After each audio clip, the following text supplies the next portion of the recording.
आपका मेरे चैनल भक्ति का ज्ञान में हार्दिक स्वागत है।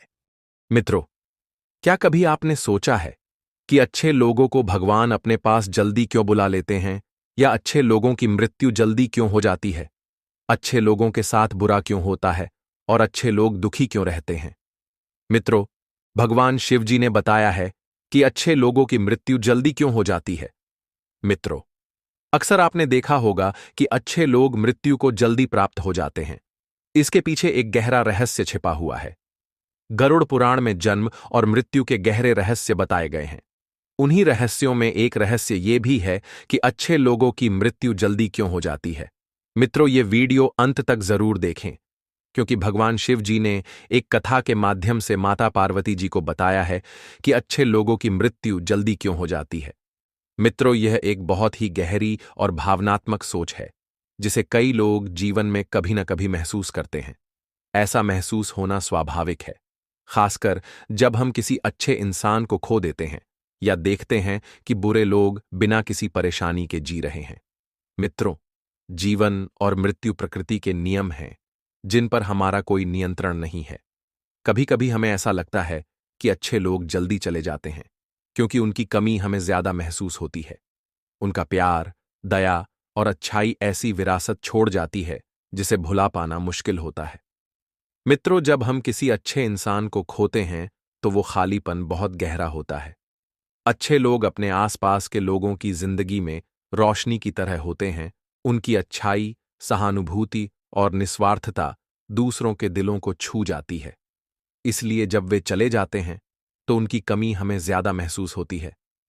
दूसरी ओर, जब हम किसी बुरे इंसान को देखते हैं जो बिना किसी सजा के जी रहा होता है, तो ऐसा लगता है जैसे न्याय नहीं हुआ। लेकिन जिंदगी हमेशा हमें वो नहीं देती जो हमें सही लगता है।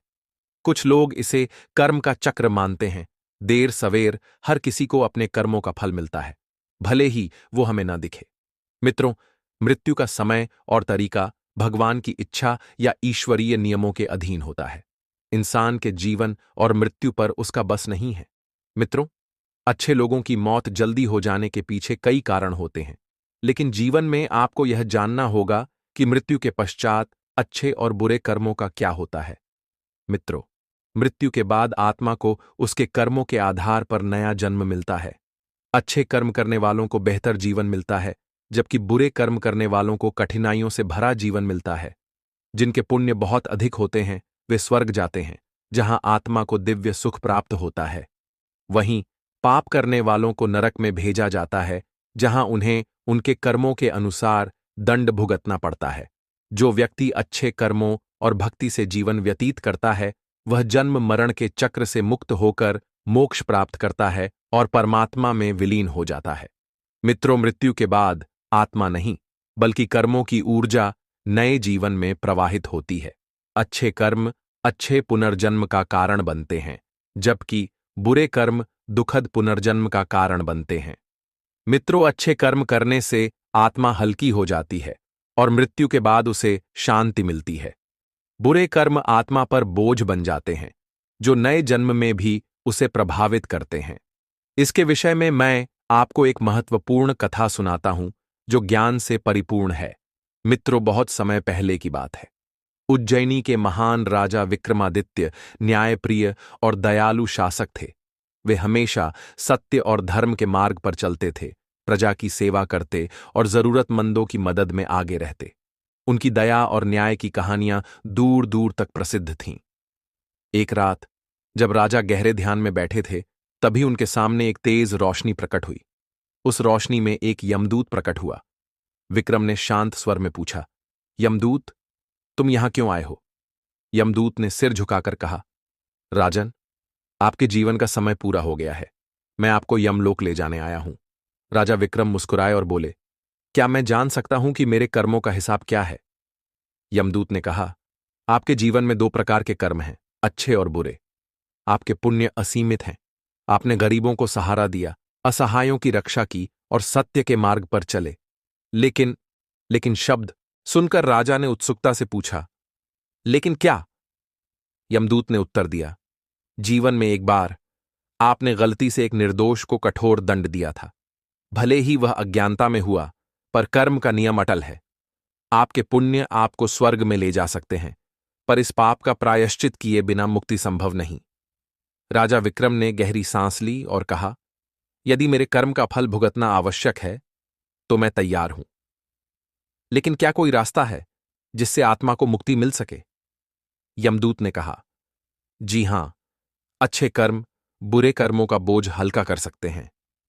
यदि कोई व्यक्ति अपने जीवन में सत्य, सेवा और करुणा का मार्ग अपनाए और अपने कर्तव्यों को निस्वार्थ भाव से पूरा करे, तो वह मृत्यु के पश्चात मोक्ष प्राप्त कर सकता है।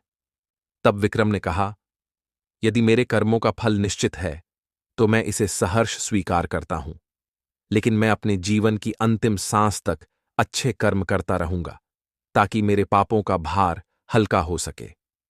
यमदूत ने राजा की बात सुनी और अदृश्य हो गया।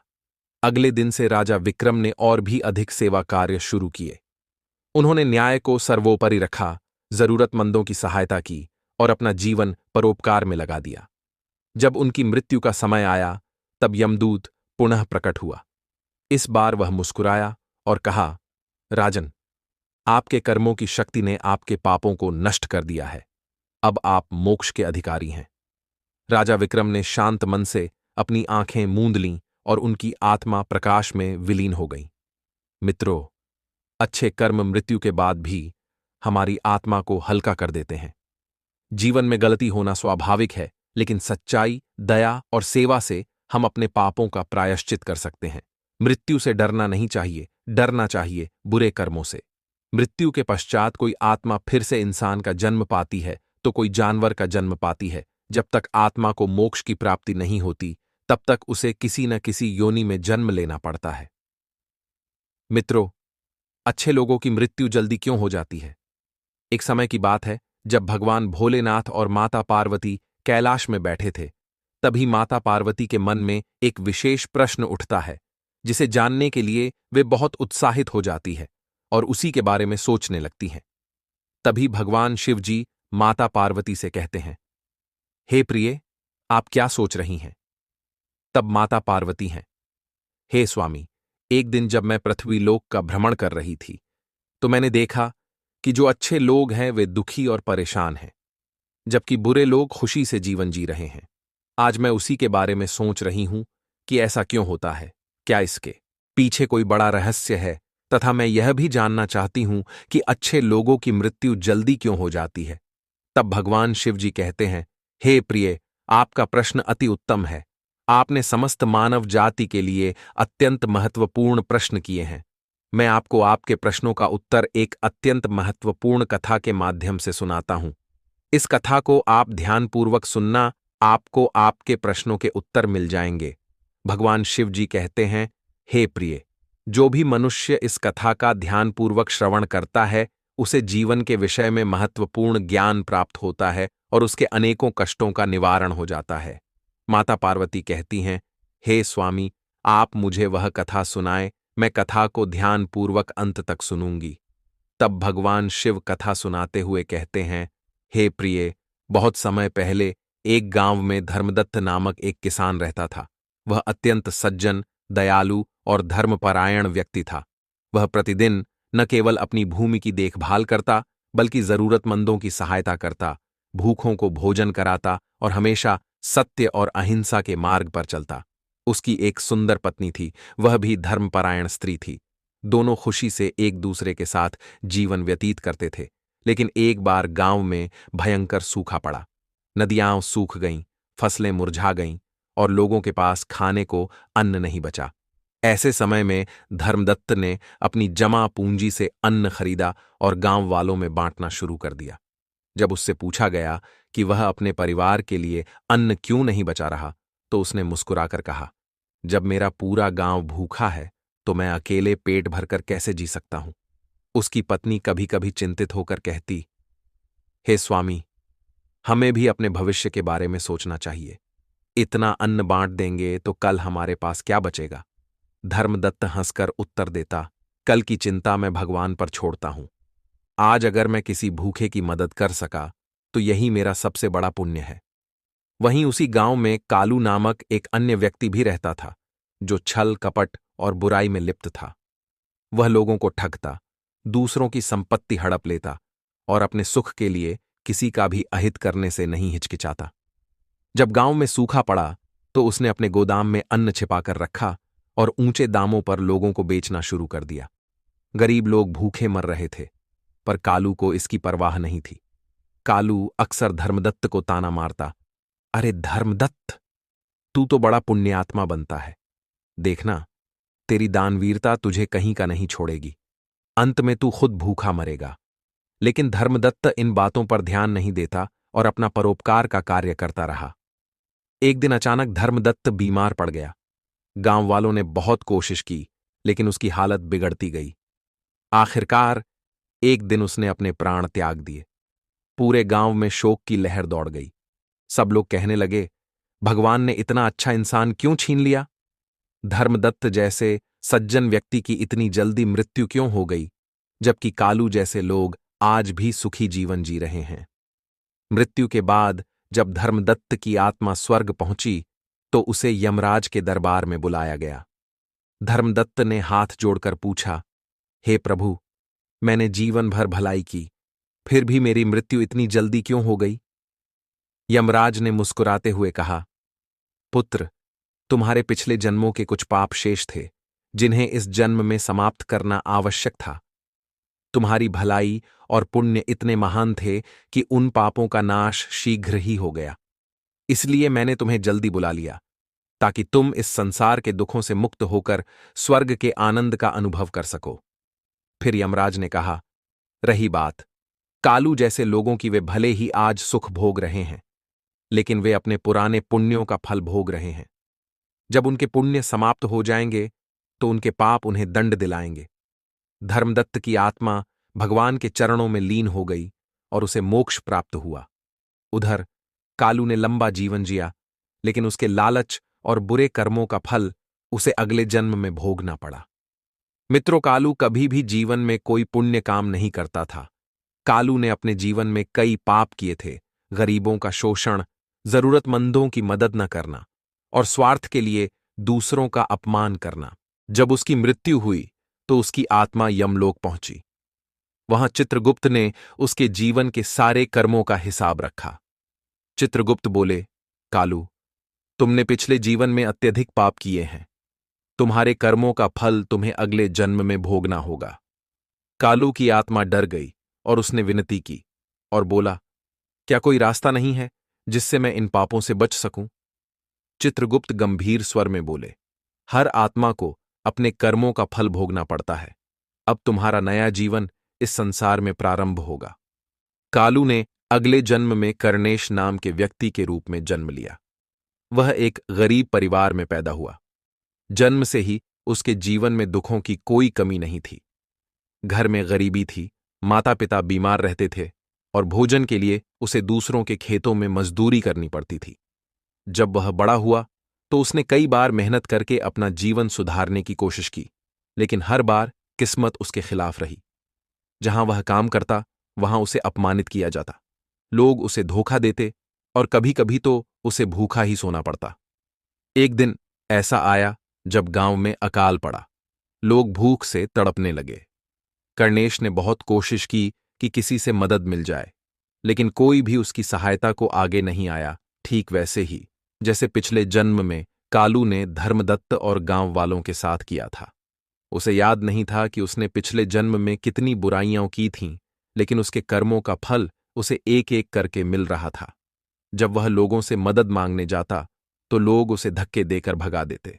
वह जिस तरह दूसरों के साथ कठोरता से पेश आता था, अब वही व्यवहार उसे सहना पड़ रहा था।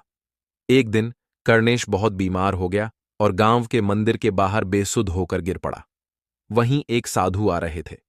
उन्होंने कर्णेश को पानी पिलाया और उसकी देखभाल की। जब कर्णेश को होश आया तो उसने साधु से पूछा, हे स्वामी, मेरा जीवन इतना कष्टमय क्यों है? मैंने ऐसा क्या पाप किया है? साधु ने ध्यान लगाया और कहा, पुत्र, यह सब तुम्हारे पिछले जन्म के कर्मों का परिणाम है। पहले तुमने लोगों को भूखा रखा, उनका शोषण किया और कभी किसी की सहायता नहीं की। अब वही दुख तुम्हें मिल रहे हैं। कर्णेश की आंखों में आंसू आ गए। उसने साधु के चरणों में गिरकर कहा, स्वामी, क्या अब कुछ नहीं हो सकता? क्या मैं अपने कर्मों को सुधार नहीं सकता?